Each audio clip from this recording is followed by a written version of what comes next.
Success is not a milestone. It's a never-ending race for perfection. Denver, the scent of my success. Success is not a milestone. It's a never-ending race for perfection. Denver, the scent of my success.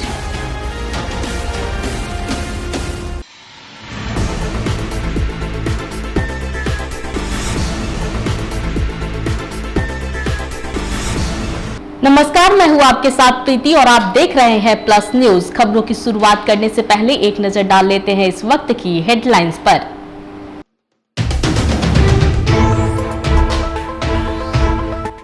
Bhajpa की ओर से चलाया गया स्वच्छता अभियान, भाजपा प्रदेश अध्यक्ष सम्राट चौधरी ने भी की साफ सफाई।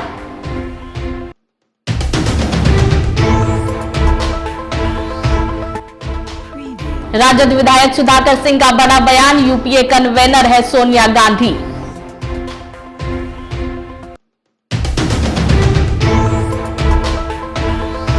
गिरिराज सिंह ने सीएम नीतीश कुमार पर बोला करारा हमला, पीएम बनने के लिए भटक रहे हैं इधर उधर।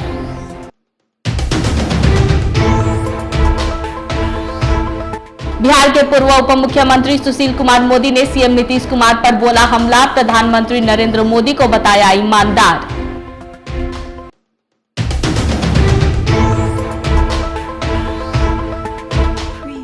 अब खबरें विस्तार से। सामाजिक न्याय सप्ताह के तहत भारतीय जनता पार्टी स्वच्छता अभियान सह वृक्षारोपण अभियान चला रही है और इसी क्रम में पटना के गर्दनीबाग स्थित कच्ची तालाब के पास बिहार भाजपा की ओर से स्वच्छता अभियान चलाया गया। इस मौके पर बिहार भाजपा प्रदेश अध्यक्ष सम्राट चौधरी ने भी साफ सफाई करने में अपना योगदान दिया।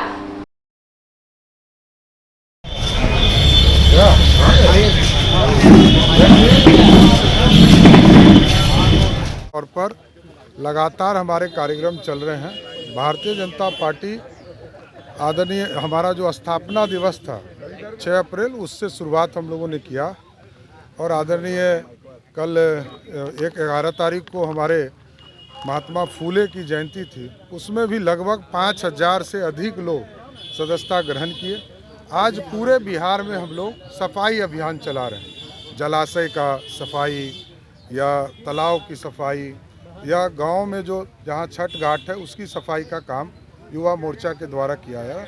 और कल फिर बाबा साहब भीमराव अम्बेडकर साहब की जयंती पर पूरे बिहार में अभियान चलेगा और प्रत्येक बूथ पर हम लोग उनका माल्यार्पण करके ये शुरुआत करेंगे कि बाबा साहब के जो आदर्श थे उसको आगे बढ़ाना है और साथ ही साथ पूरी सदस्यता अभियान भी चलाएंगे। मुख्यमंत्री नीतीश कुमार के यूपीए कन्वेनर बनाए जाने की बात पर राजद विधायक सुधाकर सिंह ने कहा कि जहां तक मुझे पता है कल तक यूपीए की कन्वेनर सोनिया गांधी थी और अभी तक ऐसी कोई बैठक नहीं हुई है जिसमें यह निर्णय लिया गया हो कि किसी को नया कन्वेनर बनाया जा रहा है। अगर यूपीए कोई नया कन्वेनर बनाती है तो उसका स्वागत है। जहाँ तक मैं कल तक देखा हूँ वो यूपीए के जो कन्वेनर हैं सोनिया गांधी हैं अभी तक, और यूपीए की कोई बैठक अभी नहीं हुई है जिससे ये संकेत मिले कि कोई दूसरा कन्वेनर बनने जा रहा है। अगर यूपीए कोई कन्वेनर तय करता है नया, उसके लिए भी स्वागत है, क्योंकि राष्ट्रीय स्तर के मसले तो राष्ट्रीय स्तर पर सुलझाए जाएंगे। लेकिन जिन बातों की आप चर्चा कर रहे हैं, अभी तक यूपीए की अधिकृत बैठक नहीं हुई है और उसके द्वारा कोई अभी नए संयोजक की घोषणा नहीं हुई है। लगता है कि नीतीश कुमार यदि यूपीए मजबूत होगा, बिहार जैसे राज्य में थोड़े बहुत असर बढ़ेंगे। स्वाभाविक है, जिस राज्य का नेता, क्योंकि रीजनल पार्टी राज्य स्तर की ही पार्टी होती है, किसी भी राज्य के विस्तार में उस संगठन का महत्वपूर्ण भूमिका होगा। तो ये एक ऐसा काल्पनिक सवाल है जिससे क्या फ़ायदा होगा और क्या नुकसान होगा। अगर बिहार के रूप में फ़ायदा होगा तो अन्य राज्यों के रूप में कितना फ़ायदा होगा नहीं होगा, ये आकलन हम पटना से नहीं कर सकते। जब आप दिल्ली में बैठे हों तो देश बड़ा है, 543 लोकसभा के हिसाब से देखना होता है। वैसी परिस्थिति में जरूर मेरी मान्यता है कि कांग्रेस का ही कोई नेता यूपीए को नेतृत्व देगा, तो चूँकि वो बड़ी पार्टी है, पैन इंडिया पार्टी है, इसलिए उसका असर ज़्यादा होगा।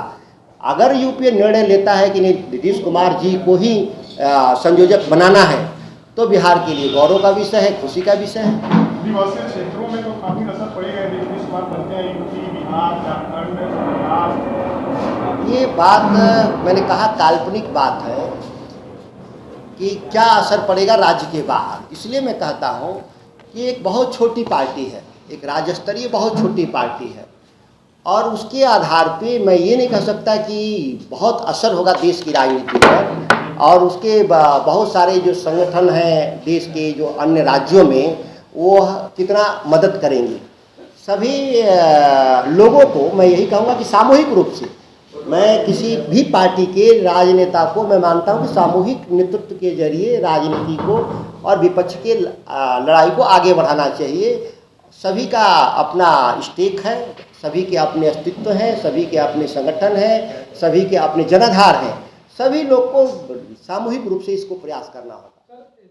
केंद्रीय मंत्री गिरिराज सिंह ने मुख्यमंत्री नीतीश कुमार पर बिना नाम लिए जोरदार हमला बोला है। उन्होंने कहा है कि कुछ लोग इधर उधर पीएम बनने के लिए भटक रहे हैं, घर घर का दरवाजा खटखटा रहे हैं और चाय पीने के लिए घूम रहे हैं, लेकिन 2024 में पीएम पद के लिए किसी तरह की कोई वैकेंसी नहीं है। देश की जनता ने पीएम का दरवाजा बंद कर दिया है और आज प्रधानमंत्री नरेंद्र मोदी के कारण देश का मान और सम्मान विदेशों में भी बढ़ा है। नरेंद्र मोदी जी काम में विश्वास रखते और उन्होंने आपके सामने बताया कि देश में सीधी नियुक्तियां, नौकरी और रोजगार दोनों की गति कई गुना अधिक बढ़ गए हैं। इंफ्रास्ट्रक्चर को लेकर के, मोबाइल कंपनी को लेकर के, स्टार्टअप को लेकर के, मुद्रा को लेकर के, और आज लगभग 71,000 लोग, नौजवानों को, बेटे और बेटियों को सरकारी नियुक्ति पत्र दी गई। ये एक अवसर है लोगों को आज देखने और दिखाने का। आप लोग नियुक्ति पत्र दे रहे हैं, आप लोग इतने नियुक्ति पत्र दे रहे हैं और यहाँ पे रोजगार को लेकर तमाम जो अभ्यर्थी हैं सड़क पे हैं और नीतीश कुमार जी दिल्ली में हैं चाय पी। नीतीश कुमार जी बेचारे अभ्यर्थियों को लाठियां खानी पड़ रही है, रोम जल रहा है, नीरो बंसी बजा रहा है कि कहावत है वो कांग्रेस के दरवाजे खटखटा रहे हैं प्राइम मिनिस्टर के लिए। बच्चे लाठियां खा रहे हैं, शिक्षकों की नौकरी खत्म कर दी गई, अब उन्हें नए सिरे से फिर एग्जामिनेशन देना पड़ेगा। ये नीतीश कुमार का रोजगार नीति है। अब देश तय करेगा, देश ने तो तय कर लिया है 2024 में प्रधानमंत्री का पद नहीं खाली।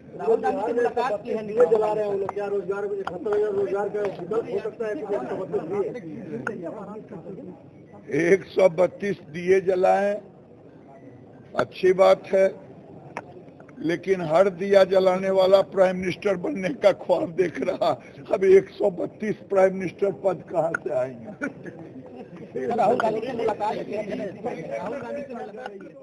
बिहार के पूर्व उप मुख्यमंत्री सुशील कुमार मोदी ने सीएम नीतीश कुमार पर जमकर हमला बोलते हुए कहा है कि पीएम नरेंद्र मोदी ईमानदार हैं और आजकल भ्रष्टाचारी सभी मिलकर उनसे मुकाबला करना चाहते हैं, लेकिन प्रधानमंत्री नरेंद्र मोदी का कोई मुकाबला नहीं है। भ्रष्टाचारियों को एकजुट कर रहे हैं ना। ये आज सवाल ये है कि आप संरक्षण किनको दे रहे हैं? जो लालू परिवार भ्रष्टाचार के आरोप में केवल घेरे हुए नहीं, जिसको 4 मामलों में सजा हो गई, जिस परिवार के एक एक आदमी को ईडी सीबीआई बुला रहा है, जिस व्यक्ति डिप्टी सीएम ने 32 साल की उम्र में 52 संपत्ति के मालिक बन गए, यही ना सीबीआई और ईडी पूछ रहा है कि आप 150 करोड़ के मकान के मालिक कैसे बन गए? तो जो लोग भ्रष्टाचार में लिप्त आकल डूबे लोग हैं, उनको एकजुट करने का काम नीतीश कुमार कर रहे हैं। ये देश तय करेगा कि ईमानदार प्रधानमंत्री चाहिए। जब भ्रष्टाचार में लिप्त लोगों की जो एकता है, ये जनता की एकता नहीं है। और दलों के नेता अगर हाथ उठाकर हाथ खड़ा कर लें, हाथ मिला लें, उसे जनता एक नहीं होती है, भले दल एक हो जाए। तो इसलिए लाख नीतीश कुमार प्रयास कर लें, लेकिन वो नरेंद्र मोदी का मुकाबला नहीं कर सकते। 70,000 75,000 दे रहे थे, क्या होगा? मैंने तो अपने भाषण में कहा ना कि प्रतिवर्ष 2 करोड़ से ज़्यादा लोगों को रोजगार दिया जाए। हमने ये सरकारी नौकरी है और प्रधानमंत्री ने क्या कहा, 43 करोड़ लोगों को तो केवल मुद्रा लोन के तहत ऋण दिया जा चुका है, जिससे 8 करोड़ से ज़्यादा नए रोजगार सृजित हुए हैं। इस साल भारत सरकार 10 लाख करोड़ रुपया एक साल में केवल इंफ्रास्ट्रक्चर पर खर्च कर रही है। सड़क, पुल, पुलिया, ब्रिज, पोर्ट, एयरपोर्ट, क्या उससे रोजगार पैदा नहीं होंगे? तो कभी हमने ये नहीं कहा कि हम 2 करोड़ रोजगार सरकारी नौकरी देंगे, कोई नहीं दे सकता। लेकिन दिसंबर 2023 तक 10 लाख लोगों को सरकारी नौकरी देंगे, जिसमें तक 4 रोजगार मेला हो चुका। करीब 2.5 लाख से ज़्यादा लोगों को रोजगार सरकारी नौकरी मिल चुकी है।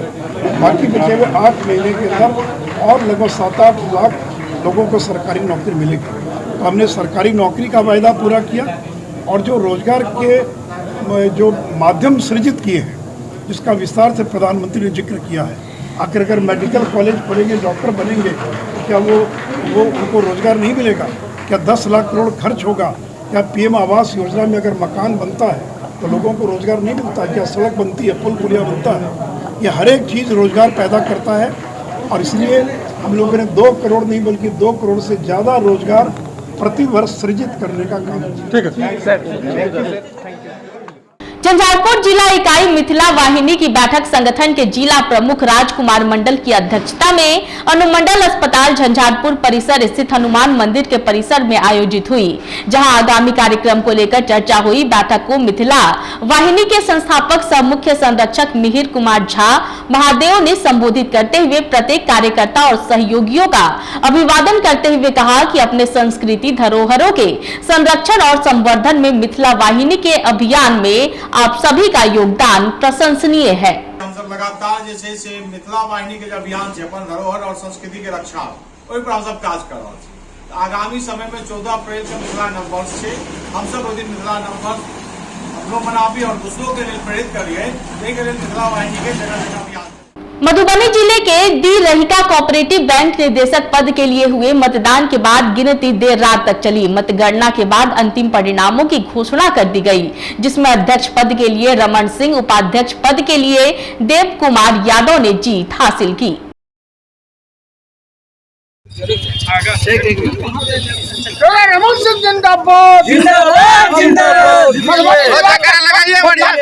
मधुबनी जिले के जयनगर थाना सेक्टर वाटरवे चौक के नजदीक एक तेज रफ्तार वाहन की चपेट में आने से 30 वर्षीय युवक गंभीर रूप से घायल हो गया। स्थानीय लोगों के सहयोग से उसे इलाज के लिए अनुमंडल अस्पताल में भर्ती कराया गया। चिकित्सक ने घायल युवक की हालत गंभीर देखते हुए उसे डीएमसीएच रेफर कर दिया, जहां ले जाते समय रास्ते में ही उसकी मौत हो गई।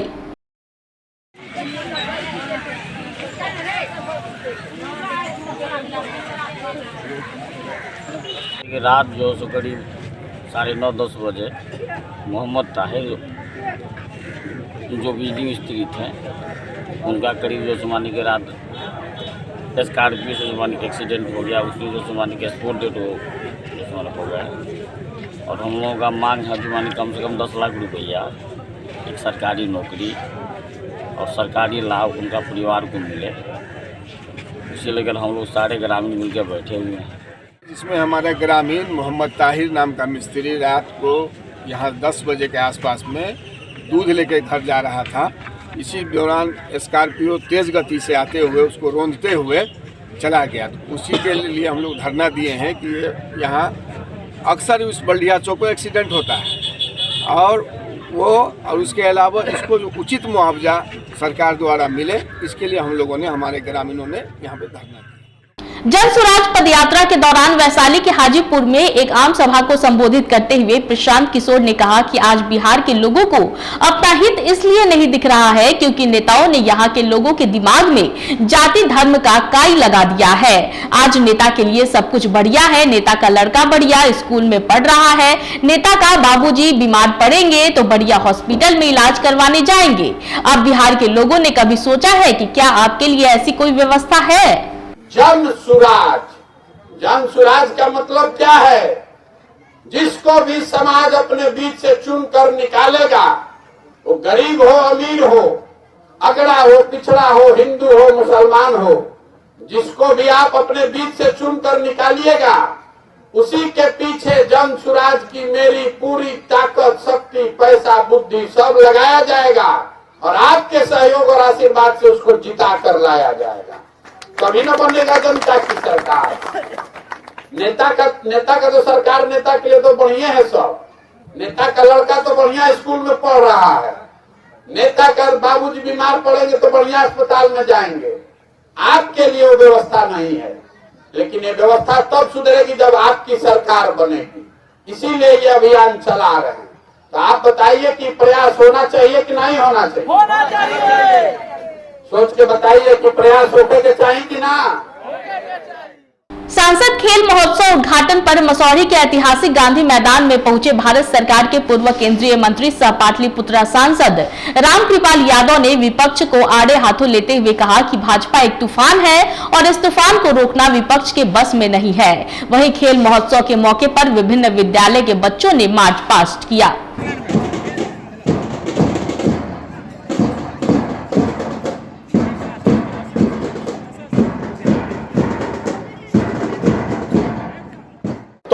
तौलाया जाता है, आप तौल के दिखा दीजिए हमको। ये सब क्या है? एक जो विपक्ष है एक साथ कभी एकजुट रह सकता है? और जितना विपक्ष में पार्टी है सब प्राइम मिनिस्टर का उम्मीदवार है। राहुल गांधी से मिलना, फिर मल्लिकार्जुन खड़गे से मिलना, तो क्या हुआ इससे? कोई माने नहीं रखता है भाई, कोई माने रखता है। हिंदुस्तान की आवाम, महान जनता मन बनाकर बैठ गई है। कोई वैकेंसी नहीं है प्रधानमंत्री का कि इस बार भी यशस्वी प्रधानमंत्री के रूप में नरेंद्र मोदी ही होंगे और 300 सीट आएगा, उससे कम आने वाला नहीं है। ये लोग कितना भी एक्सरसाइज कर लेंगे, कुछ भी होने वाला नहीं है, क्योंकि इन लोगों को मौका दिया गया है। देश की जनता ने एक बार नहीं कई सालों तक मौका दी है और अपने आप को जनता की सेवा करने में फेल हो गए हैं। यही नहीं, जब इनका सत्ता था तो सत्ता का दुरुपयोग करके अपने परिवार का, अपने खानदान की चिंता की, देश की चिंता नहीं की। यही नहीं, जो देश की गरीब जनता की गाड़ी कमाई था उसको लूटने का काम किया, देश को रसातल में भेज दिया था। अब दोबारा देश की जनता भारत माँ को रसातल में नहीं भेजेगी, अपमान नहीं होने देगी, क्योंकि 9 साल के शासन में प्रधानमंत्री जी ने देश के गरीबों को, देश की भारत माता को मजबूत किया है, उठाया है। किसानों को, मजदूरों को, बूढ़ा को, बूढ़ी को, विद्यार्थी को, नौजवान, हर वर्ग, हर तबका को, व्यापारियों को, सबको आगे बढ़ाने का मौका दिया है और देश आज आगे बढ़ रहा है और दुनिया में एक अपनी ताकत, मजबूत स्थिति दिखाने का काम किया है। इसलिए इनका कुछ भी चलने वाला नहीं है, कुछ भी नहीं होने वाला है। और अगर कोई ख्वाब देख रहा है, नीतीश कुमार जी और इनके जो जितने विभिन्न दलों के नेता हैं, जो जनता का समर्थन है या जनता का जो विश्वास है जीता है और जो जनता के मन में प्यार है, स्नेह है मोदी जी के प्रति, भारतीय जनता पार्टी के प्रति, एनडीए के प्रति, उसको ये लोग रोक सकेंगे? वेव है, तूफान, जो सुनामी है, सुनामी आएगा और मोदी के जितने विरोधी हैं। एक्साइज सुपरिटेंडेंट अस्मिता प्रीतम की देखरेख में उत्पाद विभाग ने बाढ़ थाना अंतर्गत ड्रोन के सहारे उत्पाद विभाग की टीम ने थाना क्षेत्र के जलगोविंद और मलाही दियारा में मक्के की खेत में शराब तस्करों के विरुद्ध छापेमारी अभियान चलाया। छापेमारी के दौरान उत्पाद विभाग ने 7500 केजी जावा महुआ, 280 लीटर चुलाई शराब की 10 भट्टी को ध्वस्त करने के साथ ही 22 लोहे और प्लास्टिक का ड्रम सभी में रखे हुए देसी शराब को बहाया गया। करना है उसको।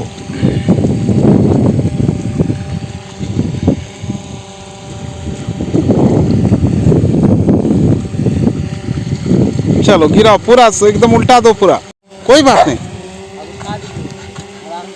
हाँ गिरने दीजिए। बेखौफ अपराधियों ने सोनपुर में एक बैंक से 11 लाख रुपए की लूट कर ली और विरोध करने पर गार्ड को गोली मारकर उसकी हत्या कर दी। इस घटना में 2 गार्ड को निशाना बनाया गया है, जबकि 5 राउंड के करीब गोली चलाई गई है। वहीं 5 की संख्या में अपराधी बताए जा रहे हैं जो बैंक में दाखिल हुए थे।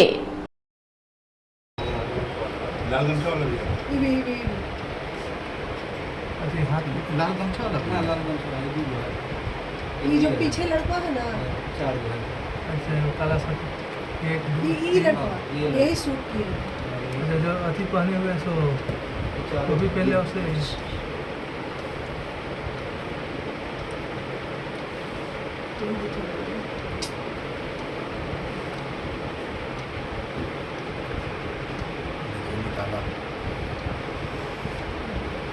वो इधर घुस के बाहर होगा। कितने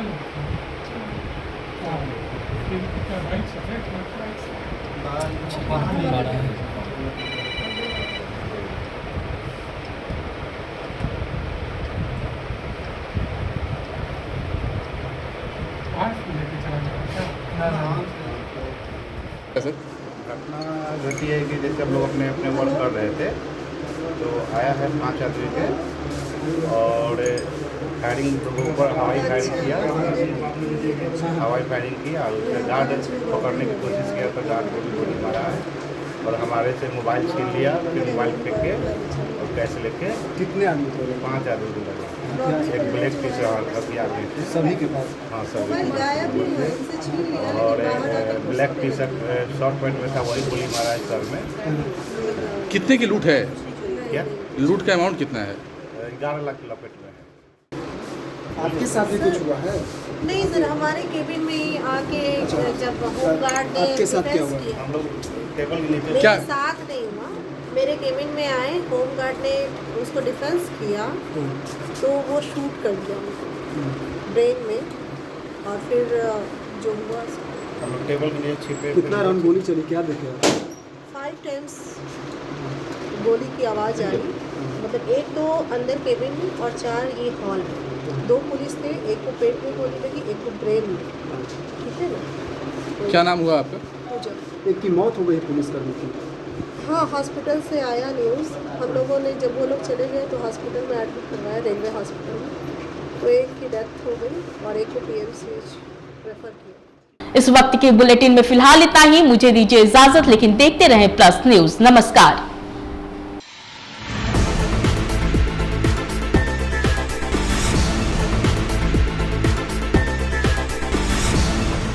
Success is not a milestone. It's a never-ending race for perfection. Denver, the scent of my success. Success is not a milestone. It's a never-ending race for perfection. Denver, the scent of my success.